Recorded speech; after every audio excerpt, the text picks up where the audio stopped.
안녕하세요. 토요미스테리 디바제시카입니다. 때는 2018년 4월 17일 호주에 사는 20대 여성 애쉬는 유튜브에 개인 채널을 오픈하게 되죠. 그 이름은 애쉬 브이로그. 말 그대로 일상을 기록하는 브이로그용 채널이었습니다. 첫 번째 영상은 약 1분 12초짜리 짧은 영상이죠. 그런데 아주 호감형 외모에 밝은 성격을 지닌 사람처럼 보였습니다. 간단히 자기소개를 했고 구독과 좋아요를 눌러달라고 귀엽게 부탁하는데요. 영상 중간에 옆집에서 뭔가 두드리는 듯 소리도 들리고 아니면 아기 울음소리 같은 게 섞여서 나긴 했지만 지극히 평범한 그 초보 유튜버의 영상이었습니다. 먼저 그 모습 보시죠. Hey guys, Ashley and literally talking to no one. So 전 지금 앞에 아무도 없는데 얘기를 하고 있어요. 사람들이 어쨌든 우연히 여기 들어오게 됐다면 조회수 좀 올려주세요. 제가 완전 처음으로 찍는 비디오예요. 근데 우리 같이 해보는 건 어떨까요? 제 브이로그에서 뭘 보고 싶은지 말해주세요. And I have updated from Movie Maker to the you hear that? And I finally updated from. 이렇게 영상이 짧게 끝이 났습니다. 그리고 그로부터 일주일 뒤 두 번째 영상이 올라왔는데요. 그녀는 처음으로 댓글이 달렸다고 기뻐했어요. 마침 그 댓글이 지난 영상에서 소음이 뭐였냐라는 거였는데 여기에 대해서 애쉬는 살고 있는 아파트 방음이 별로 안 좋은데 옆집 사는 KT라는 사람이 아이와 고양이가 간혹 벽을 넘어서 이 소리를 타고 들어온다 하고 설명합니다. 그러면서 굉장히 긍정적인 여성이었어요. 좋은 점이 있다면 그렇게 옆집과 벽으로 소통을 할 수 있다면서 직접 벽을 두들기면서 옆집 여자에게 말을 거는 약간은 신선한 장면을 보여주기도 합니다. 잠깐 보시죠. You around? You there? 거기 계신가요? 몇 번 두드렸어요, 이전에.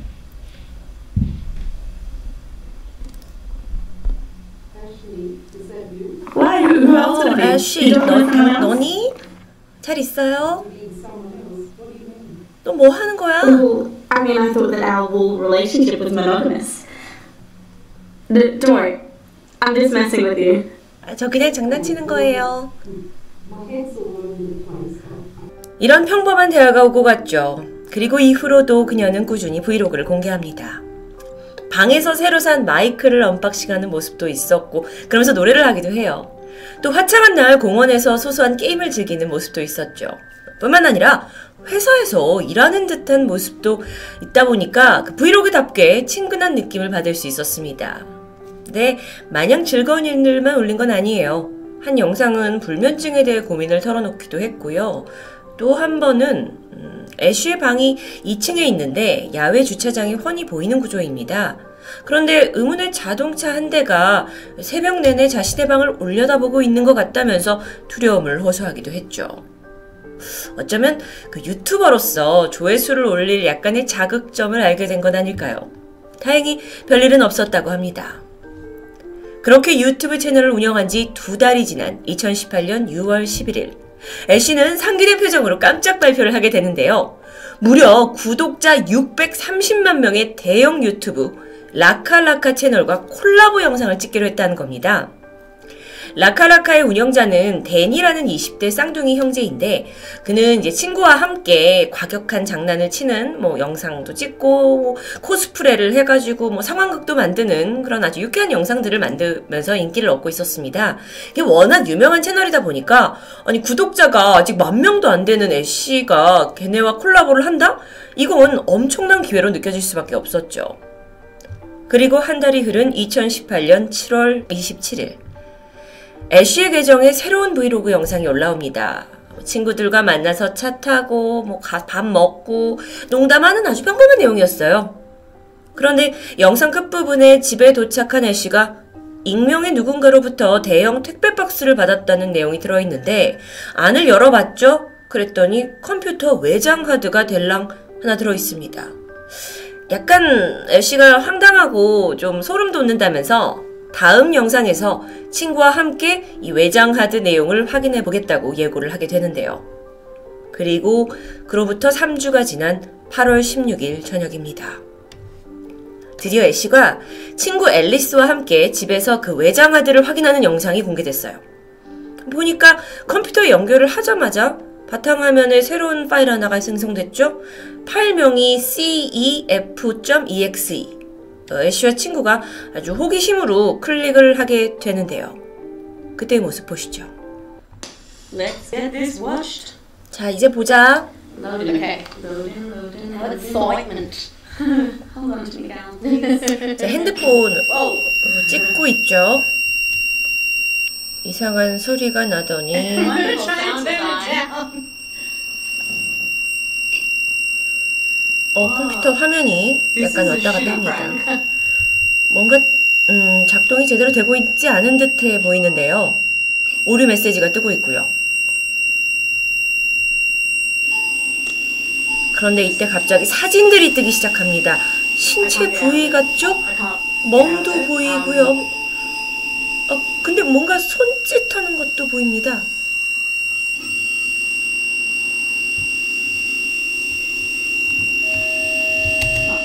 만약 정말 이런 일이 나에게 벌어졌다면 너무도 당황스러울 것 같죠. 두 사람도 그런 상황이었는데요. 그 사이 컴퓨터는 저절로 재부팅이 되었고요. 정말 너무도 갑자기 일어난 일입니다. 혹시 누군가가 이 애쉬의 컴퓨터에 바이러스를 심게 된 걸까요?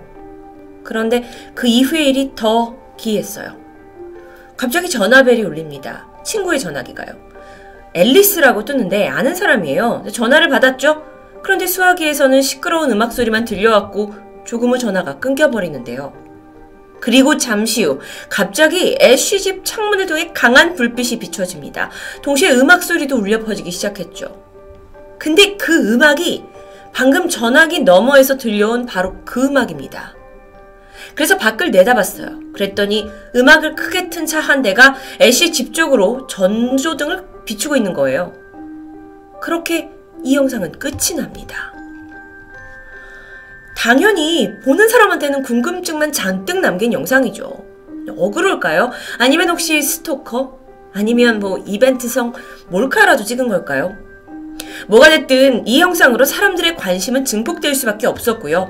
채널에 구독자가 모이기 시작합니다. 그런데 더 이상한 건 이 다음부터예요.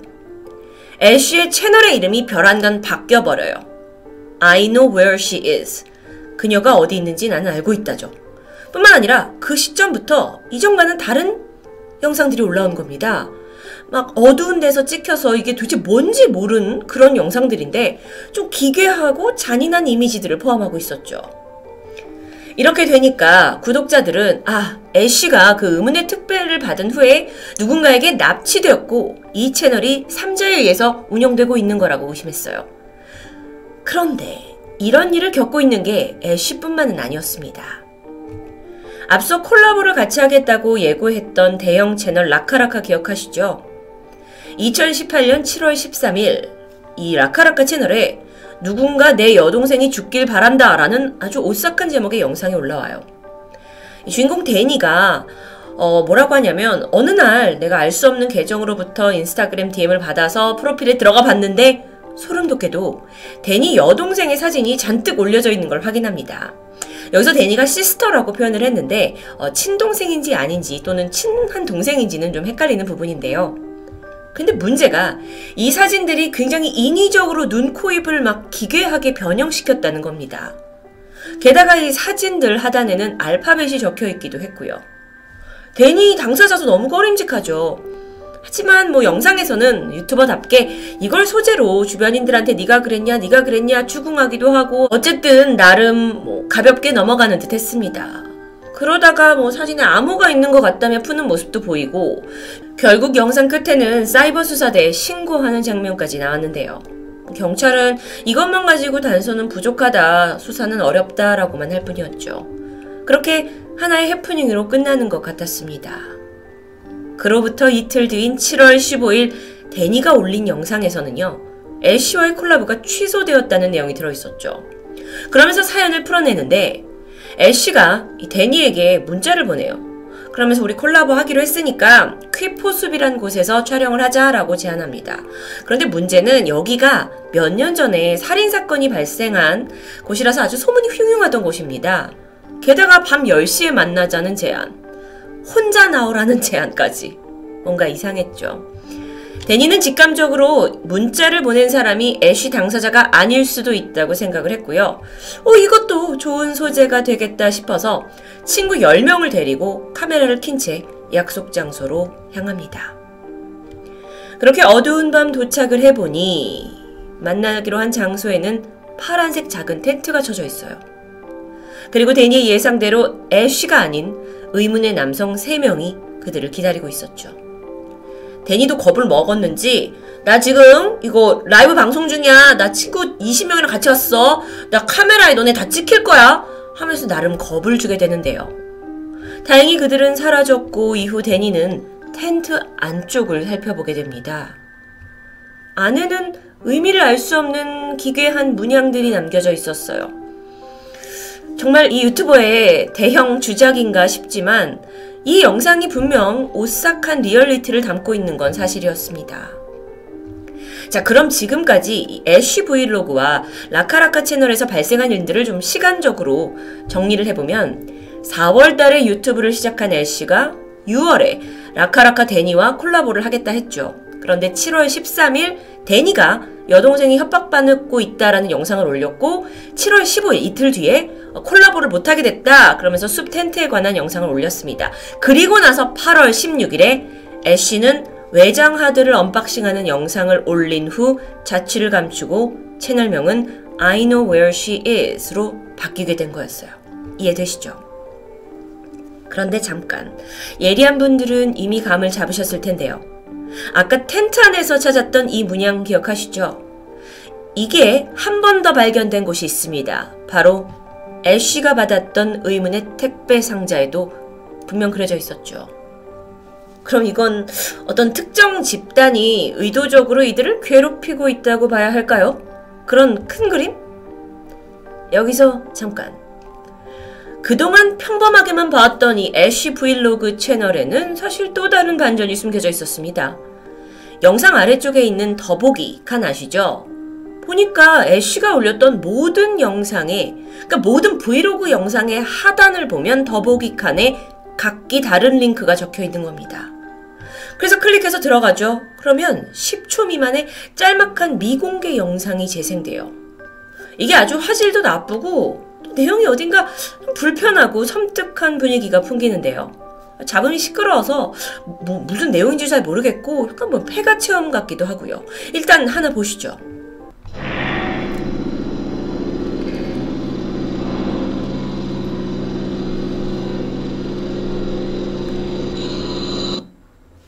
이게 다예요. 정말 섬뜩하죠? 그래서 다른 영상에 비밀스럽게 숨겨진 링크를 또 보니까 애쉬한테 배달된 그 박스 아시죠? 그 외장하드 들어있던 박스, 그걸 포장하는 손도 보였고요.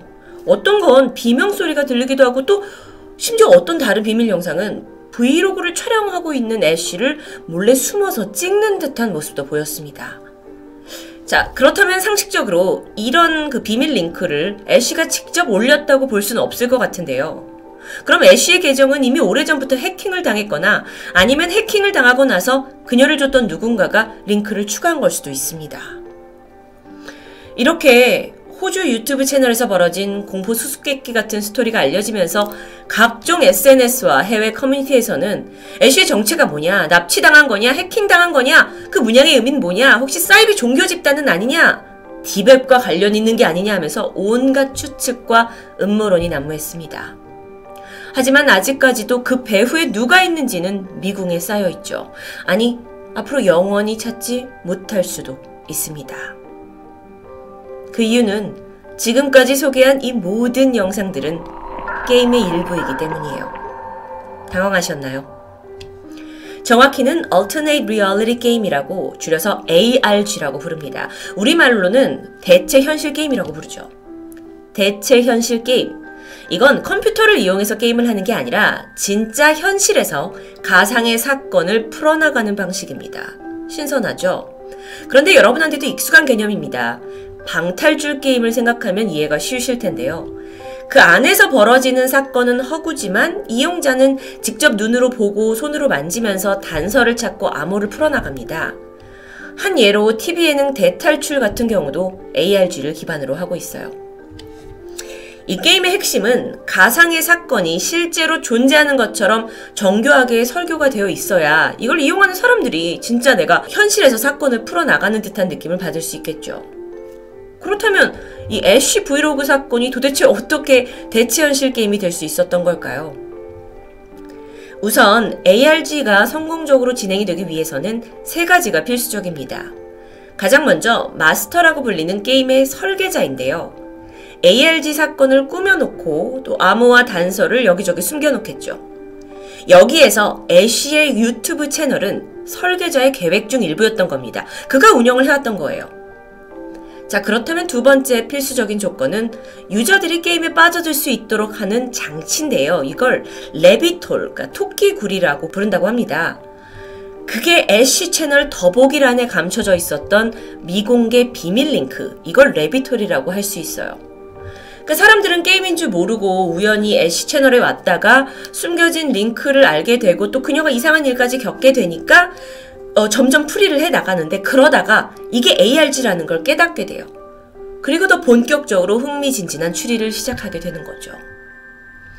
마지막으로 3번째 조건은 미션입니다. 유저들이 실제로 이제 이 사건을 해결하기 위해서 뭐 애쉬가 어디로 간 건지, 뭐 외장하드는 과연 무슨 내용인지 전화를 하거나 방문을 하거나 하면서 어디 사이트에 접속을 하거나 하면서 아주 적극적으로 단서를 찾아야 하고요. 그 과정에서 아무래도 게임에 더 몰입할 수밖에 없겠죠. 실제로 라카라카 구독자들은 채널에 남겨진 댓글 중에 숫자 암호를 찾아내서 풀어내기도 했고요. 아주 흥미로운 건 라카라카 채널의 데니도 여기 일부분이었는데 떡밥을 하나 던진 게 있습니다. 여동생이 협박받는다는 영상 1회로 자기가 계속 협박을 받고 있다는 거예요. 자기도. 그러면서 한 오디오 파일을 공유했는데요. 이 게임에 참여한 사람들은 그 오디오 파형을 분석해서 비밀 메시지가 있는 걸 찾아내기도 했죠. 자, 그렇다면 좀 헷갈리실 수도 있는데 도대체 어디까지가 현실이고 어디까지가 가상이었을까요? 우선 애쉬는 이 ARG를 위해서 섭외된 여배우였습니다. 그녀의 본명은 로렌. 근데 반면에 이 라카라카 채널은 뭐 예전부터 지금까지도 활발히 운영하고 있는 실제 유튜브 채널이에요. 하지만 미리 섭외가 된 후에 게임의 일부가 된 것으로 보이죠. 아주 흥미롭죠. 그러니까 완전히 가상의 세계를 만들어내기도 하고 실제 있는 것에다 가상을 붙이기도 하고요. 대체 현실 게임에 대해서 이제 좀 개념이 잡히실 수 있을 것 같습니다. 가상과 현실이 적절하게 겹쳐서 이 게임에 참여하는 사람들은 정말 압도적인 몰입감을 가질 수밖에 없을 것 같아요. 그러다 보니까 이건 종종 하나의 마케팅으로 이용되기도 했죠. 다행스럽게도 한동안 시끄러웠던 유튜버 납치 협박 사건은 실제가 아닌 가상의 게임이라는 것이 밝혀졌습니다. 하지만 한편으로는 혹시 이런 개념을 악용해서 다른 범죄가 일어날 수도 있다라는 우려가 드는데요. 유저들에게 아주 짜릿한 자극과 중독적인 몰입을 선사하는 대체 현실 게임 ARG. 근데 요즘같이 이 네트워크를 이용한 신종 범죄가 나날이 발전하고 있는 시기에 이런 걸 정말 잘못 사용하는 사례를 우리가 예방하는 것도 생각해 둬야 하지 않을까 싶습니다. 토요미스테리 디바제시카입니다.